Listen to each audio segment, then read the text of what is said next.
परिवार के बीच बदले की जंग और बेटे ने लिया बचपन का बदला। एक दिन जंगल के राजा शेर का बेटा सिम्बा भागता हुआ शेरनी के पास आता है और वो बहुत डरा हुआ था।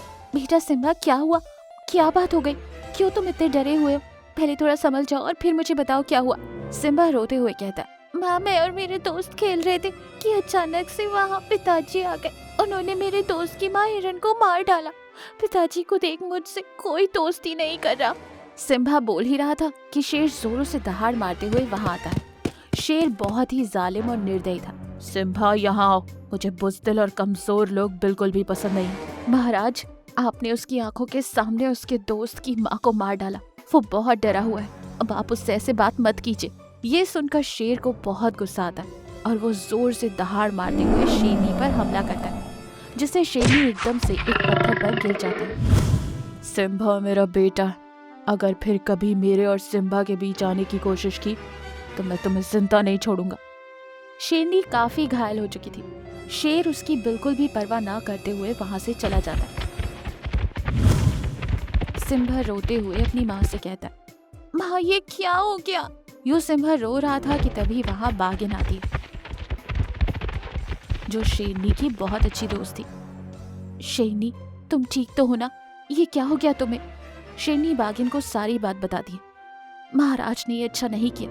मैं अभी जाकर उल्लू वैद को लाती हूँ। दोस्त, मेरे पास अभी उतना वक्त नहीं है। तुम सिम्बा को इस जालिम से दूर ले जाओ और इसे एक ताकतवर और रहमदिल शेर बनाओ। तुम इसकी माँ बनकर इसकी देखभाल करो। नहीं माँ, मैं तुम्हें छोड़कर कहीं नहीं जाऊंगा। बेटा, तुम्हें जाना होगा और तुम वादा करो कि तुम अपने जालिम पिता से इन मासूम जानवरों की रक्षा करोगे और मेरे सपनों को पूरा करोगे। बाघिन, मेरी बात मानो, वो जालिम कभी भी आ सकता है। तुम जल्दी सिम्बा को लेकर चली जाओ। शेरनी की बात पूरी खत्म भी नहीं होती है कि वो अपनी आखिरी सांस छोड़ देती है।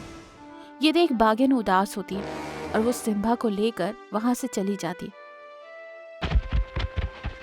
कुछ देर बाद जब शेर वापस अपनी गुफा के पास आता है तो वो शेरनी को मरा पाता है और सिम्बा गुफा में नहीं था। मर गई, चलो अच्छा हुआ। ऐसे बुज़दिल लोगों को जिंदा रहना भी नहीं चाहिए। अब मैं अपने बेटे सिम्बा को अपनी तरह ही पालूंगा। वो सिम्बा को काफी देर तक ढूंढता रहता है, पर सिम्बा उसे कहीं नहीं मिलता, ना ही बाघिन। वो अपने मन में सोचता है, लगता है वो बाघिन सिम्बा को ले गई होगी। वो शेरनी की बहुत अच्छी सहेली थी। आखिर वो कब तक सिम्बा को लेकर भागती रहेगी? एक ना एक दिन वो मेरे हाथ जरूर लगेगी और तब मैं उसे ऐसा सबक सिखाऊंगा कि इसकी रूह भी कांप उठे। उनकी इतनी हिम्मत कि मेरे बेटे को मुझसे दूर किया। यूं वो जोर से दहाड़ मारता है। शेर की दहाड़ सारे जंगल में गूंज उठती है।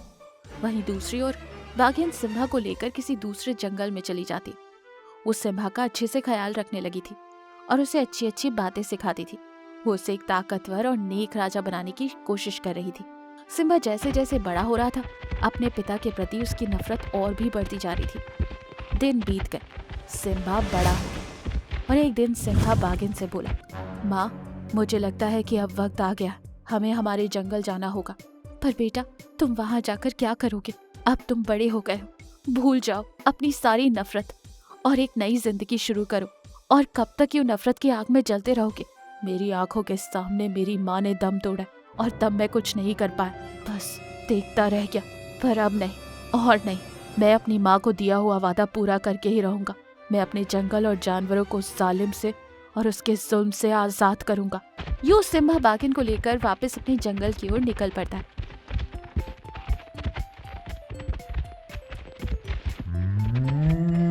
जैसे ही वो जंगल में आता है, वो देखता है कि शेर के सिपाही एक गर्भवती गाय को घेरे हुए थे और गाय मदद की भीख मांग रही थी। पर सिपाही गाय की एक नहीं सुनते और उस पर हमला करने ही वाले थे कि सिम्बा उन पर टूट पड़ता है और उन्हें मार डालता है।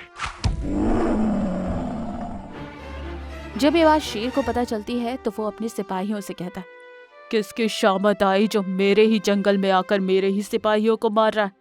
शाम ढलने से पहले उसे मेरे सामने ले आओ।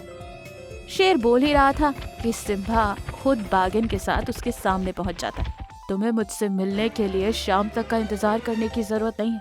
लो, आ गया मैं। हो, अच्छा, तो ये मेरा बेटा है। तभी मैं सोचूं कि आखिर इसमें इतनी ताकत कहाँ से आई।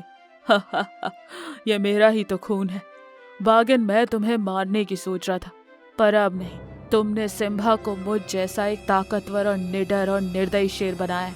ये बिल्कुल मेरी परछाई लग रहा है। सिपाहियों, जाओ जाकर अच्छा सा शिकार ले आओ। आज जश्न मनाने का दिल है। मैं ना ही तुम्हारी परछाई हूँ और ना ही आज मैं तुम्हें खुश होने दूंगा। मैं मेरी माँ को दिया हुआ वादा पूरा करने के लिए आया हूँ। तुम जैसे जालिम और निर्दयी को जीने का कोई हक नहीं। तो क्या तुम मुझे मारोगे, अपने पिता को? जरा अपने आसपास देखो। तुम अकेले हो और मेरे इतने सारे सिपाही। तुम मेरे सामने लाखों की सेना भी खड़ी कर दो, पर मेरी माँ को दिया वादा तो मैं पूरा करके ही रहूंगा। ये कहकर सिम्बा शेर और उसके सिपाहियों पर हमला करता है। वो शेर और उसके सिपाहियों को के मार देता है। ये देख सारे जानवर खुश हो जाते हैं। बेटा, तुमने अपने पिता को नहीं बल्कि एक दुष्ट राक्षस का अंत करके जानवरों की रक्षा की। आज से तुम ही इस जंगल के राजा हो। माँ कहती थी कि एक अच्छा राजा वही होता है जो सच्चाई का साथ दे, भले ही गलती करने वाला उसका बेटा हो या बाप। यूँ सिम्बा उस जंगल का राजा बनकर एक अच्छा राजा होने का कर्तव्य निभाता है। इस कहानी से हमें ये सीख मिलती है कि सच्चा राजा वही है जो सच्चाई का साथ दे। दो मित्र, हाथी और खरगोश। एक जंगल में नंदू नाम का एक हाथी रहता था और चिंटू खरगोश उसका दोस्त था। दोनों बहुत पक्के मित्र थे। वो जंगल में एक साथ घुमा करते थे। उन दोनों की दोस्ती की चर्चाएं होती थी। एक दिन की बात है। मौसम अच्छा था, सुहाना था। हरी भरी घास चारों तरफ लहरा रही थी। पेड़ों पर कोमल कोमल पत्तियां आ रही थी। खरगोश और हाथी ने खूब पेट भर के खाना खाया। अब दोनों विश्राम कर रहे थे तो उन्हें खेल खेलने का मन किया। दोनों ने प्लान बनाया और खेल खेलने की तैयारी करने लगे। मगर पुराने खेल नहीं खेलना था, नए खेल खेलना था। इस पर नंदू ने बोला, हम ऐसा खेल खेलेंगे जो पुराने खेल से अच्छा होगा। वो खेल ऐसा होगा, पहले मैं बैठ जाऊंगा और तुम मेरे ऊपर उछलकर दूसरी ओर कूदोगे। फिर तुम बैठोगे और मैं तुम्हारे ऊपर कूदकर दूसरी ओर उछलूंगा। पर याद रखना, इस खेल में एक दूसरे को छूना नहीं है, बिना छुए ही दूसरी तरफ कूदना होगा। नंदू हाथी की बात सुनकर चिंटू खरगोश को डर लग रहा था, लेकिन उसके दोस्त का मन था, इसलिए वो खेल खेलने के लिए तैयार हो गया। पहले हाथी जमीन पर बैठ गया। खरगोश दौड़ कर आया और हाथी के ऊपर से कूदकर दूसरी तरफ बिना छुए कूद गया। अब हाथी की बारी थी। खरगोश नीचे बैठा, मगर डर के मारे वो सोच रहा था कि कहीं मेरे ऊपर हाथी कूद गया तो मेरा तो कचूम्बर ही निकल जाएगा, मेरे तो प्राण निकल जाएंगे।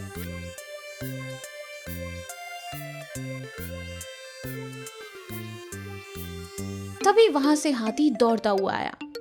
हाथी के दौड़ से दाएं बाएं के नारियल के पेड़ हिलने लगे और ऊपर से नारियल टूटकर नीचे गिरने लगे। ये देखकर हाथी कुछ समझ नहीं पाया और वहां से भाग गया। और खरगोश भी अपनी जान बचाकर वहां से भाग निकला। और भागते भागते खरगोश ये सोच रहा था कि दोस्त से अच्छा तो ये नारियल था जिसने आज मेरी जान बचा ली, वरना कहीं हाथी मेरे ऊपर हाथ रख के कूद जाता तो मेरा तो कचूम्बर और जान दोनों एक साथ निकल जाती। बच गया।